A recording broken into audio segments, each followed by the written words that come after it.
Hello dear students, आज आम पढ़ा प्राणी मानकर श्वसन बुझे ना नहीं। यहाँ हूँ श्वसन दशम श्रेणी जीव विज्ञान द्वितीय अध्याय जोटा कि श्वसन बा रेस्पिरेशन बढ़ाऊँगी बुझे ना नहीं।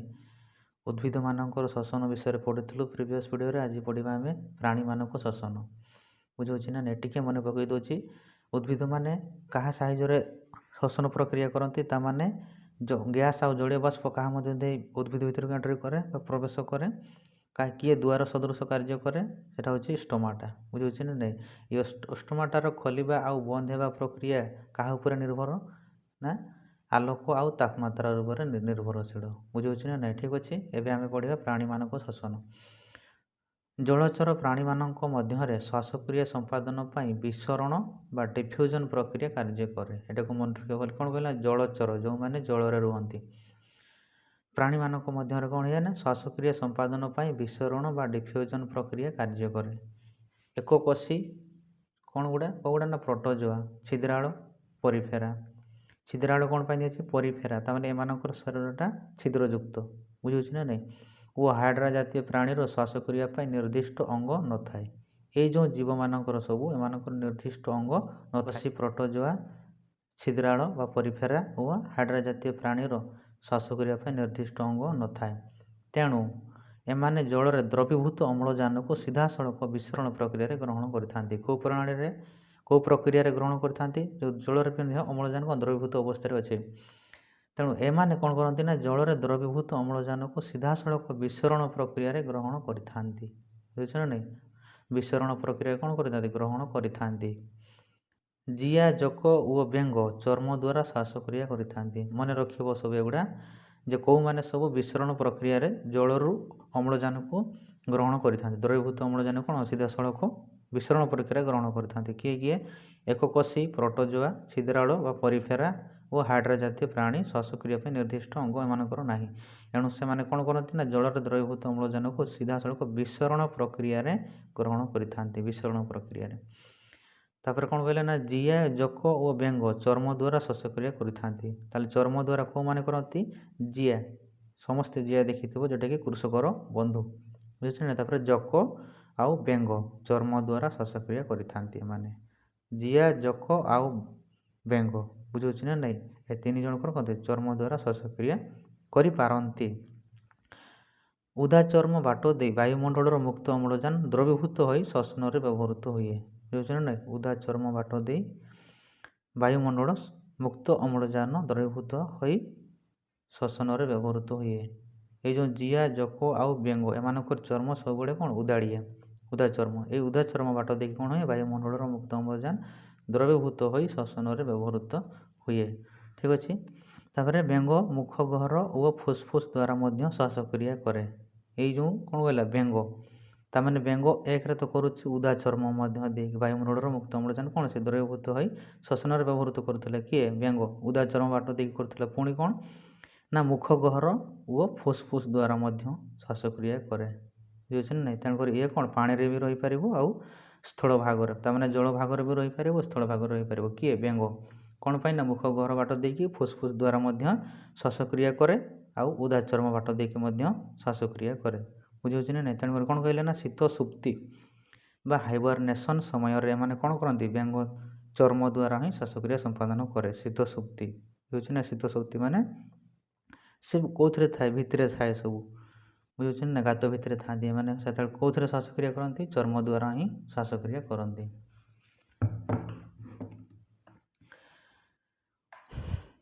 शीत सुप्ति समय शीत सुप्ति को इंग्लिश नाम कौन हाइबरनेशन मन रखिए हाइबरनेशन माने शीत सुप्ति बेंग चर्म द्वारा ही श्वासक्रिया संपादन करे। असरपा पर कीटपतंग मानकर श्वासरंध्र बा स्पाइराकिल मध्य दे अम्लजान शरीर मध्य को प्रवेश करे। कौ मानक ना असरपा परी कीटपतंग मानकर कौ द्वारा क्या द्वारा अम्लजान शरीर भितर को प्रवेश करे श्वासरंध्र श्वासरंध्र कौ मानकर असरपा परी कीटपतंग मानकर श्वासरंध्र बा स्पाइराकिल मध्य दे अम्लजान शरीर मध्य को प्रवेश करे। ठीक अच्छे तापर कंकड़ा चिंगुड़ी गेंडा शामुका गाली द्वारा श्वासक्रिया करती। किए किए कंकड़ा चिंगुड़ी गेंडा शामुका आदि गाली द्वारा ଶ୍ୱାସକ୍ରିୟା କରନ୍ତି। ଏହା ମାଛର ଗାଲି ଠାରୁ ଭିନ୍ନ। ତାମାନେ ମାଛର ଗାଲି ସହିତ ଏମାନଙ୍କର ଗାଲି ସମାନ ନୁହେଁ। ଠିକ୍ ଅଛି। ତ ଏମାନେ ବି କ'ଣ କରନ୍ତି ନା ମାଛ ଯେମିତି ଗାଲି ସାହାଯ୍ୟରେ ଶ୍ୱାସକ୍ରିୟା କରେ, ଏଇ ଯେଉଁ କଙ୍କଡ଼ା, ଚିଙ୍ଗୁଡ଼ି, ଗେଣ୍ଡା, ଶାମୁକା ଏମାନେ ମଧ୍ୟ ଗାଲି ଦ୍ୱାରା ଶ୍ୱାସକ୍ରିୟା କରନ୍ତି, କିନ୍ତୁ ଏମାନେ ମାଛର ଗାଲି ଠାରୁ ଭିନ୍ନ, ଅଲଗା। ବୁଝିହେଉଛି ନା ନାହିଁ? ସେମ୍ ନୁହେଁ, ସମାନ ନୁହେଁ। ମାଛର ଗାଲି ଅଲଗା, ଆଉ କଙ୍କଡ଼ା, ଚିଙ୍ଗୁଡ଼ି, ଗେଣ୍ଡା, ଶାମୁକା ଏମାନଙ୍କର ଗାଲି ମଧ୍ୟ ଅଲଗା, ମାଛ ଠାରୁ ଭିନ୍ନ। ବୁଝିହେଉଛି ନା ନାହିଁ? ସାପ, ପାରା, ବତକ, ବାଦୁଡ଼ି, ମନୁଷ୍ୟ ଆଦି ପ୍ରାଣୀମାନଙ୍କର ଶ୍ୱାସକ୍ରିୟା ଫୁସ୍ଫୁସ୍ ବା ଲଙ୍ଗସ୍ ଦ୍ୱାରା ହିଁ ହୋଇଥାଏ। ବୁଝିଲା? ତାମାନେ ଆମେମାନେ ମାନେ ସବୁ ପ୍ରାଣୀମାନେ କେଉଁ ମାଧ୍ୟମରେ କରନ୍ତି? ଫୁସ୍ଫୁସ୍ ବା ଇଂଲିଶରେ କ'ଣ କହନ୍ତି? ଲଙ୍ଗସ୍ ଦ୍ୱାରା ହିଁ ସମ୍ପାଦିତ ହୋଇଥାଏ। ବୁଝିହେଲା?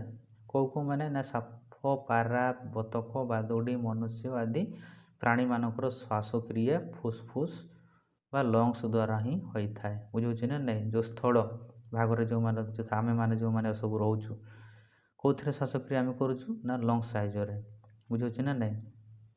କଇଁଛ, କୁମ୍ଭୀର, ତିମି ପାଣିରେ ରହୁଥିଲେ ମଧ୍ୟ ଫୁସ୍ଫୁସ୍ ଦ୍ୱାରା ଶ୍ୱାସକ୍ରିୟା କରନ୍ତି। ଏଗୁଡ଼ାକୁ ଜିନିଷକୁ ମନେ ରଖିବ। କଇଁଛ, କୁମ୍ଭୀର, ତିମି ପାଣିରେ ରହୁଥିଲେ ମଧ୍ୟ ଫୁସ୍ଫୁସ୍ ଦ୍ୱାରା ହିଁ ଶ୍ୱାସକ୍ରିୟା କରନ୍ତି।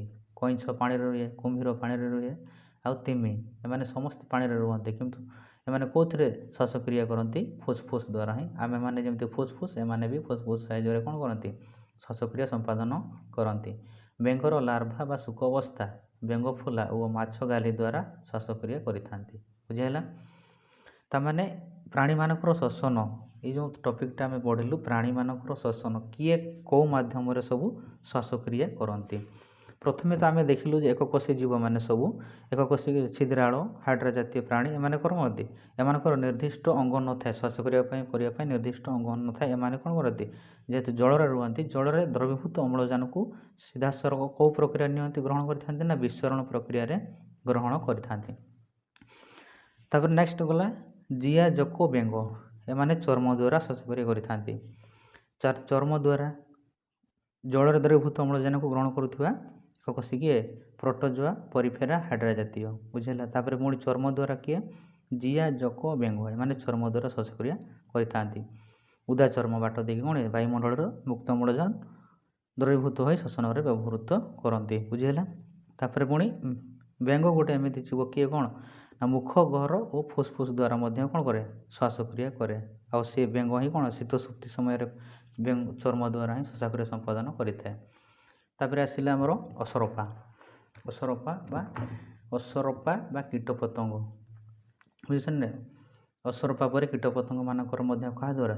ଶ୍ୱାସରନ୍ଧ୍ର ଦ୍ୱାରା କ'ଣ କରନ୍ତି?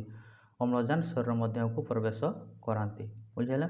ତାପରେ କଙ୍କଡ଼ା, ଚିଙ୍ଗୁଡ଼ି, ଗେଣ୍ଡା, ଶାମୁକା ଏମାନେ ଗାଲି ମାଧ୍ୟମରେ, ଯେମିତି ମାଛ ଗାଲି ମାଧ୍ୟମରେ କରୁଛି, ଏମାନେ ବି ତାମାନେ ମାଛର ଗାଲି ଆଉ କଙ୍କଡ଼ା, ଚିଙ୍ଗୁଡ଼ି, ଗେଣ୍ଡା, ଶାମୁକା ଏମାନଙ୍କର ଗାଲି ସମାନ ନୁହେଁ, ଭିନ୍ନ ଭିନ୍ନ।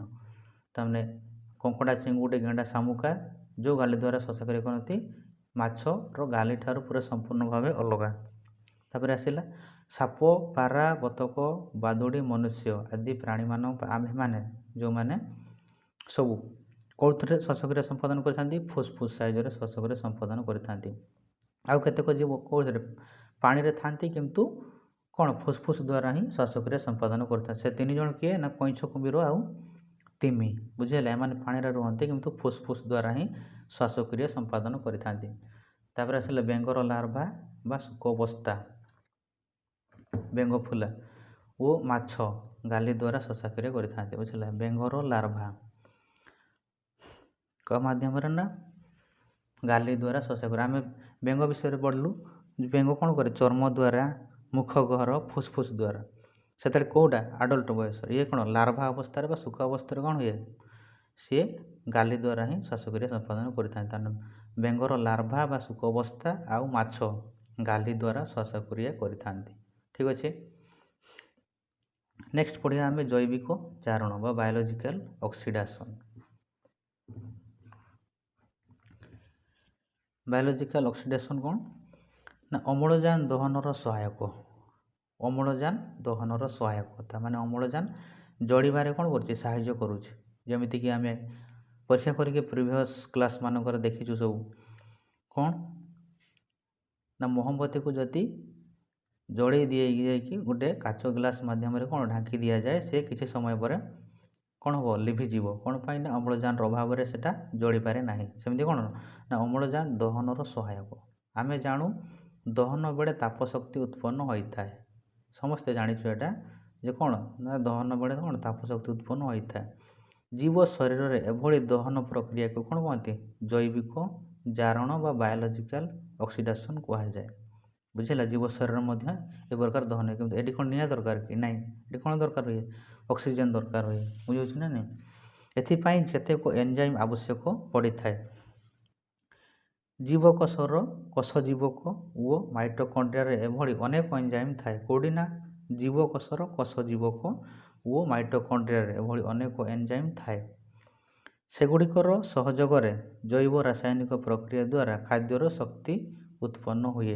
बुझेगा कौटी कौटी ना कोष जीवक आउ माइटोकॉन्ड्रिया अनेक एंजाइम थांती सेमानकर सहयोगरे कौन हुए ना जैव रासायनिक प्रक्रिया होता है जहाँफल कौन खाद्य आमको शक्ति मिलता है बुझे ना नहीं यही शक्ति एडिनोसिन ट्राइफॉस्फेट बा एटीपी अणुरे बांधी हो रही है कौटी ना एटीपी रो फुल फॉर्म कौन ना एडिनोसिन ट्राइफॉस्फेट अणुरे बांधी हो रही है तेणु जीवकोशरे एटीपी शक्ति मुद्रा और माइटोकॉन्ड्रिया शक्ति केन्द्र रूपे कार्य करे बुझेगा तेणु जीवकोशरे शक्ति मुद्रा किए एटीपी शक्ति केन्द्र किए माइटोकॉन्ड्रिया बुझेगा मन रखा को जीवकोशरे शक्ति मुद्रा क्या कहती आउ शक्ति केन्द्र क्या कहती शक्ति मुद्रा किए एटीपी शक्ति केन्द्र किए माइटोकॉन्ड्रिया ठीक अच्छे श्वसन उत्पन्न शक्ति एटीपी गठन में व्यवहृत हुए कौन कहला ना श्वसन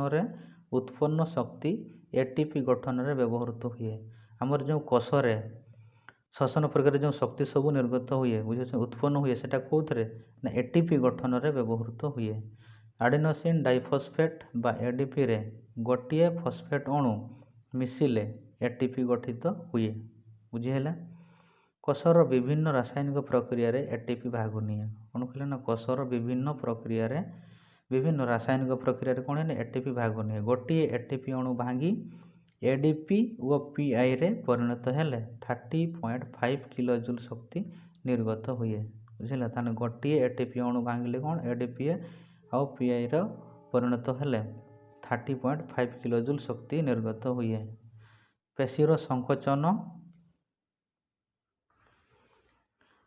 संकोचन पुष्टि संश्लेषण स्नायविक आवेग संचरण भली समस्त प्रक्रिया रे एटीपी व्यवहृत होता है बुझेगा उद्भिद और प्राणी को श्वासक्रिया रे पार्थक्य है उद्भिद रे स्टोमाटा दे अम्लजान और अंगारकाम्ल गैस विनिमय हुए किंतु विभिन्न प्राणी शरीर रे एथिपाई भिन्न भिन्न अंग रही जोटा कि आम पढ़लु एवं जस्ट पूर्वर टिके पूर्वर पढ़लु आम किए क्या मध्यम कौन करती श्वासक्रिया संपादन करि श्वासक्रिया माने कौन अम्लजान आउ अंगारकाम्ल गैस विनिमय कौ कौ अंग मध्यम हुए सब पढ़लु गोटा उद्भिद प्राणी को श्वासक्रियार पार्थक्य है माने कौन उद्भिद स्टोमाटा देगी अम्लजान और अंगारकाम्ल गैस विनिमय करे आउ प्राणी कौन तार विभिन्न प्रकार अंग अच्छे जोटा कि आम टिके पूर्वर पढ़लु सब बुझे ना एगुड़ा सब कौन रख मन रख भिन्न भिन्न अंग सब रही ना जमीक पेंग का चर्म द्वारा पुणी चर्म द्वारा भी करे मुख गहर आउ फुसफुस मध्यम करे किंतु सुख अवस्था लार्भारे से कौन गाली द्वारा श्वासक्रिया करे माछ भी गाली द्वारा